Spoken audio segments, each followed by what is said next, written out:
اعوذ باللہ من الشیطان الرجیم بسم اللہ الرحمن الرحیم ایاک نعبد و ایاک نستعین السلام علیکم، میں منیر شاکر۔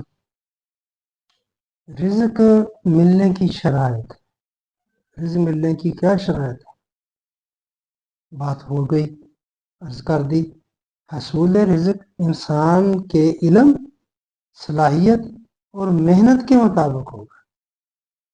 یہ ہے جی اس کی شرط، سیدھی سی بات اور مختصر چھوٹی سی بات کہ انسان کے علم حاصل کرنا ہے۔ زراعت کا جو پورا ہمارا محکمہ ہے، فصلیں کس طرح زیادہ اگائی جاتی ہیں، آتے یہ پھر زراعت والے کچھ ماڈل کھیت ہوتے ہیں اور ان کا کرتے ہیں اپنے اندازے کے مطابق، فلاں بیج ڈالو، ان کا مقررہ وقت پر اس کو کھاد وغیرہ جو کچھ کر کے وہ کرتے رہتے ہیں تجربات کہ کس طرح ہم زیادہ سے زیادہ رزق وہ فصل ہم لے سکتے ہیں زمین سے۔ مگر یہاں تھوڑا سا ایک اور نقطہ کہ اللہ کے عطا کردہ رزق کے سرچشموں اور ان سے رزق حاصل کرنے کے لیے انسانی محنت اور کاوش میں باہمی تعلق کیا ہے، یہ اس کا ذکر تھوڑا سا میں قرآن کے حوالے سے کرنا چاہتا ہوں کہ ایک انسانی محنت ہے، کاوش ہے، اس کا علم ہے، اور جو رزق اللہ نے رکھا ہے اس کے درمیان آپس میں اس کا کیا تعلق ہے۔ تو یہ بڑی مشہور بڑی اہم بات ہے، یہ صورت واقعہ میں بڑے بلیغ اور دلکش انداز سے بیان کیا گیا ہے۔ فرمایا تم جو مفہوم ہے ان آیات کا عرض کرتا ہوں، یہ 63 سے 73 تک کی آیات کا مفہوم ہے۔ اگر آپ کھول کے دیکھنا چاہیں تو وہ صورت واقعہ میں آپ دیکھ سکتے ہیں۔ تم جو کھیتی باڑی کرتے ہو تو غور کرو کہ اس میں تمہارا عمل دخل کتنا ہوتا ہے اور ہمارا قانون فطرت کیا کچھ کرتا ہے۔ تم زمین میں ہل چلا کر اس میں بیج ڈالتے ہو، اب بتاؤ کہ اس بیج سے فصل کون اگاتا ہے؟ کیا یہ تم کرتے ہو یا ہمارے قانون کی روح سے ایسا ہوتا ہے؟ ابھی بندوں سے کہا جائے، تمام سے، کوئی ایک نہیں، ہندو مسلم سکھ عیسائی سب، اور جو وہ سب کا ایک ہی طرح سے ہوتا ہے کہ تم کرتے ہو اتنا فصل بوئی۔ آگے دیکھیے وہاں جو جس نے سائنس اور ٹیکنالوجی جو فصل اس نے وہ زمین کو تیار کیا بونے کے لیے فصل آگے، اور اعلیٰ قسم کا بیج، اچھی نسل کا بیج ڈالا تو اس کی فصل زیادہ ہوگی اللہ کے قانون کے تحت۔ وہاں نہیں دیکھا جائے گا کہ یہ سکھ کی ہے، یہودی کی ہے، ہندو کی ہے، عیسائی کی ہے، نہیں۔ جس نے بہتر زمین تیار کر لی اور بہتر بیج ڈالا اور پھر اس کے جو بھی اس کے لوازمات آگے پانی دینے کے ہیں، کھاد ڈالنے کے ہیں، اس کی لک آفٹر کی، اس کی فصل بہتر ہو جائے گی۔ پھر بھی اس میں اللہ تعالیٰ اپنی ایک بات بیان فرماتا ہے، پھر کھیتی کے اگنے کے بعد اس کی حفاظت کون کرتا ہے؟ یہ بھی تو ہو سکتا ہے کہ کوئی ایسی آفت آ جائے جس سے اگی ہوئی کھیتی تہس نہس ہو کر رہ جائے۔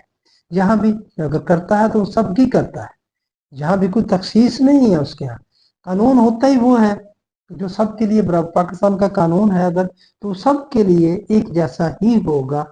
اب تو خیر قانون ہے ہی نہیں پاکستان میں، کسی قسم کا قانون نہیں، یہ خاص گروہ ہے، اس کے بندے جو ہیں وہی جو ان کی زبان سے نکلے یا اوپر بیٹھا ہوا وہ جو کہے وہی قانون بن جاتا ہے۔ لیکن جہاں رول آف لا کی بات ہوتی ہے، یہ ترقی یافتہ ملک ہے، جس بنا پر وہ ترقی یافتہ ہوئے، تو وہاں قانون ایک جیسا ہر ایک کے لیے ہوتا ہے، اور اللہ کا اگر قانون ہے تو وہ سارے انسانوں کے لیے ہے۔ اس طرح تہس نہس کہ تم سر پکڑ کر بیٹھ جاؤ اور ایک دوسرے سے کہنے لگو کہ ہم بالکل تباہ ہو گئے، ہم یکسر محروم اور بے نصیب رہ گئے۔ اس کھیتی سے غلہ ملنا تو ایک طرف ہماری محنت اور بیج بھی بیکار میں گئے۔ وہ شاید کر سکتا ہے، وہ کہتا ہے کہ میں حفاظت کرتا ہوں۔ پھر تم استثناء ہے، بعض جگہ بعض اوقات ایسا ہو جاتا ہے کہ گندم ابھی چھوٹی چھوٹی ہوتی ہے، جیسا کہ اب اس طرح کا موسم گزر رہا ہے تو بارشیں ہو جاتی ہیں، ژالہ باری ہو جاتی ہے، جیسے وہ پورا کا پورا کھیت تباہ ہو جاتا ہے، لوگ دوبارہ بھی کاشت کرنے کے قابل کبھی کہیں، لیکن وہ اللہ کہتا ہے میں حفاظت کرتا ہوں۔ پھر تم اس پانی پر غور کرو جس پر تمہاری کھیتی ہی کا نہیں بلکہ خود تمہاری زندگی کا دار و مدار بھی ہے۔ یہ اہم بات، کیا اسے بادلوں سے تم برساتے ہو یا ہمارا قانون ربوبیت ایسا کرتا ہے؟ اب یہ سوال کرتا ہے۔ دیکھیے اب مصنوعی بارش بھی پیدا کر لی گئی ہے، چین والے خاص کر باقی ممالک میں بھی جہاں ضرورت ہوتی ہے مصنوعی بارش برسا لیتے ہیں، لیکن چونکہ انہوں نے وہ قانون جان لیا اللہ کا جس قانون کے تحت بارش ہوتی ہے. دیکھیے اللہ کا ہر کام قانون کے تحت ہے، قانون کے تابع ہے.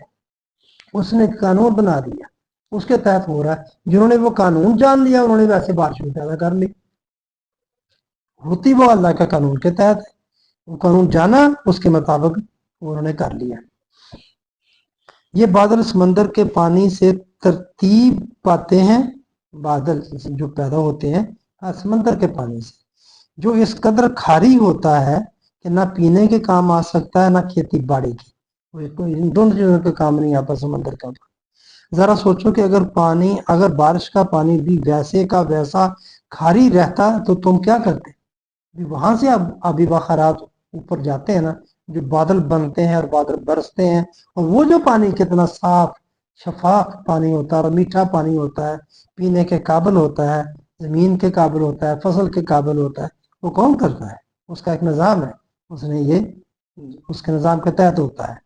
حیرت ہے تم اس قدر صاف اور سیدھے معاملے پر اس نہج سے غور کر کے صحیح نتیجہ تک کیوں نہیں پہنچتے اور اللہ کے نظام کی قدر شناسی کیوں نہیں کرتے؟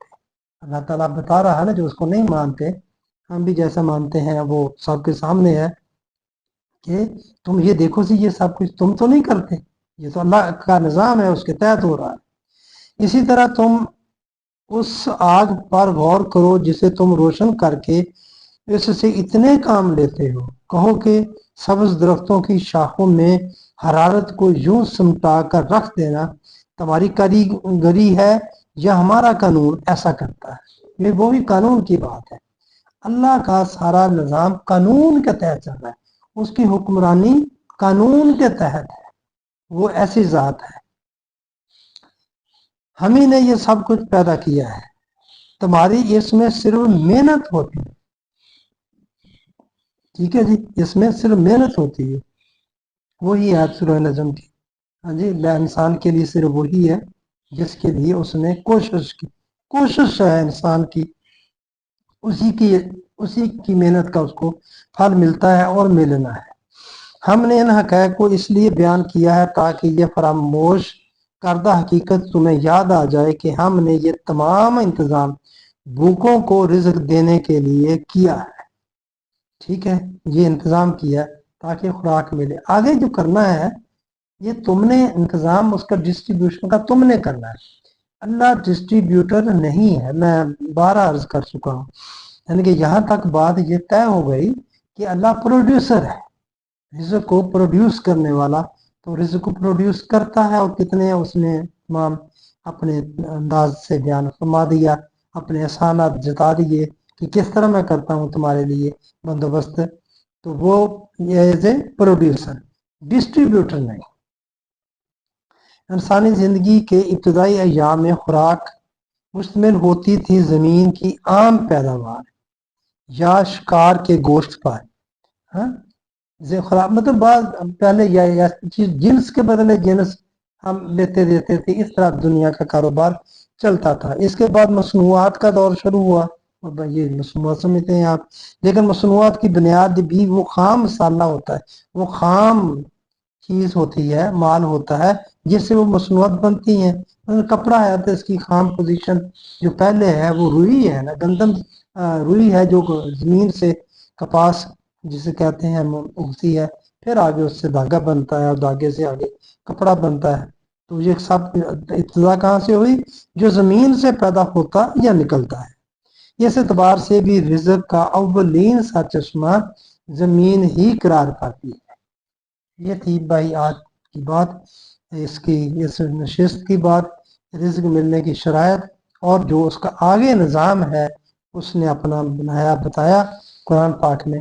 اس کی میں نے تھوڑی سی آپ کے سامنے وضاحت کر دی. آپ کی مہربانی، آپ نے میری بات سنی. میرا زور اسی بات پر ہی ہے کہ اللہ تعالیٰ پروڈیوسر ہے، ڈسٹریبیوٹر نہیں. ڈسٹریبیوشن کا نظام ہم نے خود بنانا ہے، ہمارے پاس نہیں ہے. ہم کیپٹل نظام ہے ایک، اور دوسرا اشتراکی نظام ہے، اس پر